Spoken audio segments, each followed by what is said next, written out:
FedEx, the world's first overnight delivery company, delivers more than 1.2 billion packages every year in over 220 countries. Yet, in its early days, founder Frederick Smith was so desperate he had to rely on gambling in Vegas to fund his company. How did it happen? Keep watching to find out. From gambler to game changer, the story of FedEx.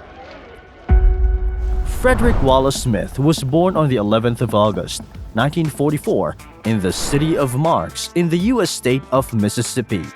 He was the son of James Smith, who had founded a restaurant chain called Toddle House, in addition to the Smith Motor Company that later became the Dixie Greyhound Lines.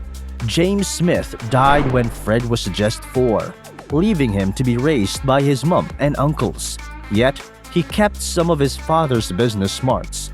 He studied economics at Yale University alongside George W. Bush and John Kerry. During his time at Yale, Smith wrote a paper for one of his economic classes, which outlined an overnight delivery service. He received a C for his paper, but the idea for what would become FedEx was born. Formative years. During the company's formative years, the story goes that there was just $5,000 left in the accounts but a fuel bill of $24,000. So he took the $5,000 to Las Vegas and gambled it all on Las Vegas, winning $27,000 and keeping the company alive for one more week. Is that really what happened? Before explaining what it was that Smith did with the last few dollars of FedEx, it's worth getting a sense of who he was as a person.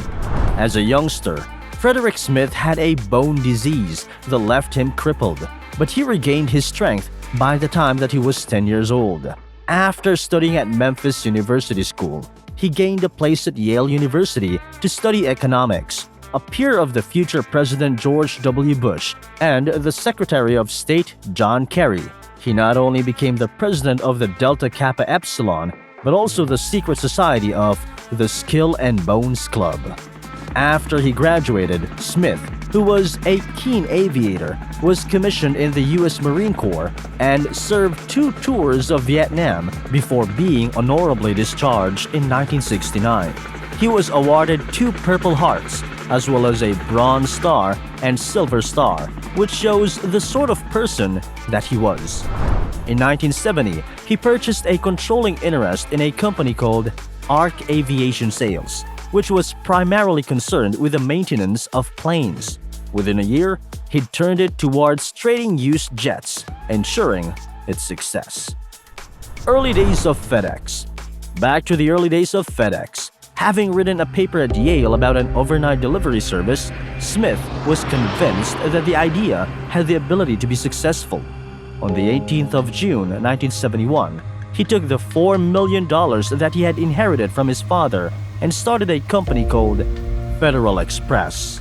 In today's money, that would be worth about $25 million, but he also managed to raise an additional $91 million, which is about $550 million today in venture capital, turning to many of the people that he had met during his time at Yale in order to do so. The Great Beginning. In 1973, Federal Express began offering its services to 25 different cities in the United States of America, beginning with a small fleet of Falcon 20 jets and moving small packages and documents around the country. He focused on trying to deliver an integrated service between the ground and the air, using the initial idea of it being a shipment equivalent of a bank clearinghouse. With banks, the central bank was located in the middle of the other banks, and all of the representatives would be sent there in order to exchange materials. The Big Step. It's believed that Smith had to take numerous different chances in order to keep his company afloat. One of the best-known stories of this involved him having to head to Las Vegas with the company's last $5,000 in order to try to win enough money to pay its fuel bill. The sentence "desperate times call for desperate measures" seems to fit what Smith did to a point.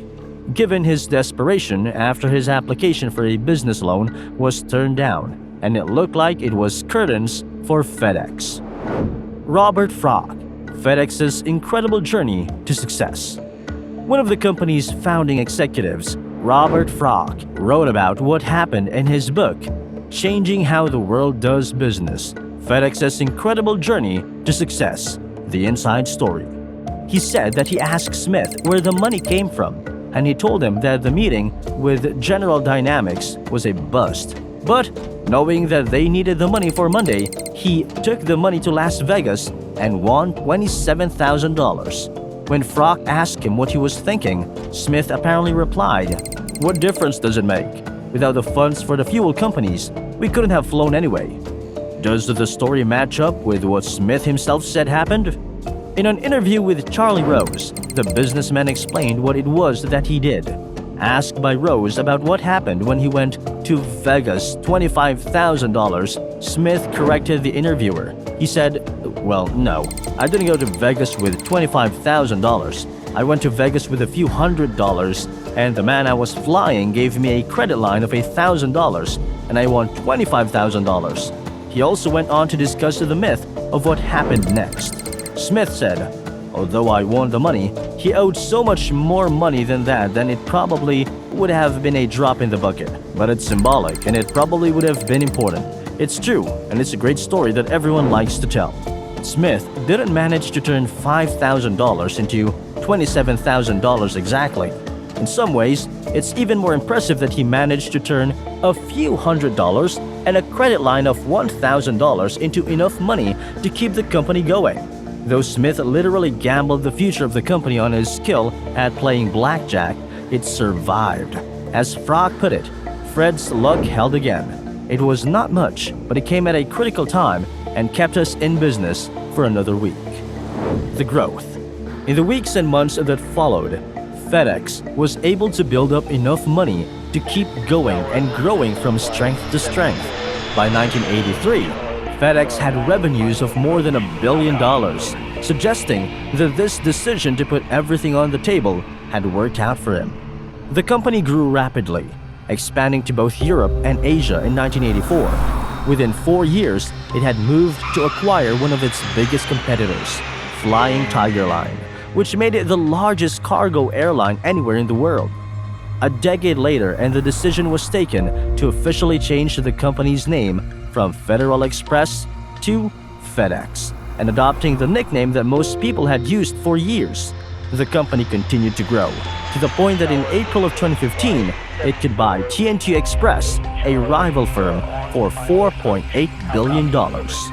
Though it is fair to say that gambling the future of a business on blackjack is an incredibly risky strategy that's statistically more likely to fail than it is to succeed, Smith isn't the only business person who credits blackjack with helping him develop his business acumen.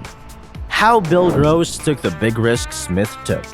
In 1966, Bill Gross headed to Las Vegas with just $2,000 in his pocket after he graduated Duke University with a degree in psychology. He spent 4 months counting cards as much as 16 hours a day, turning his $2,000 into $10,000, whilst also being kicked out of some of Sin City's biggest casinos. Speaking about the matter, Gross said, "My early blackjack career taught me several things. The first is that if you apply yourself with a lot of hard work and mathematical prowess, you can beat the system." He also said that Las Vegas gave him a sense of risk, as well as the ability to avoid placing too many high-stakes bets. He said, "Although the odds were many times in my favor, if you took too much leverage and had too much debt, then the house of cards will come tumbling down." That idea of not taking too much risk is one of the most gamblers could do with learning. Gross joined the military after his stint in Las Vegas, later going to the University of California in Los Angeles in order to attend business school. After that, he worked as an investment analyst before creating his own company, Pacifist Investment Management Company, with his friends. The stories of Smith and Gross might paint gambling as being a positive way of securing a person's future, but it's always worth bearing in mind that if Smith had lost everything in Las Vegas, then FedEx almost certainly wouldn't exist today. We hope you learned something new. Thank you for sticking till the end. And if you enjoyed this video, please do leave a like and subscribe. See you in the next one.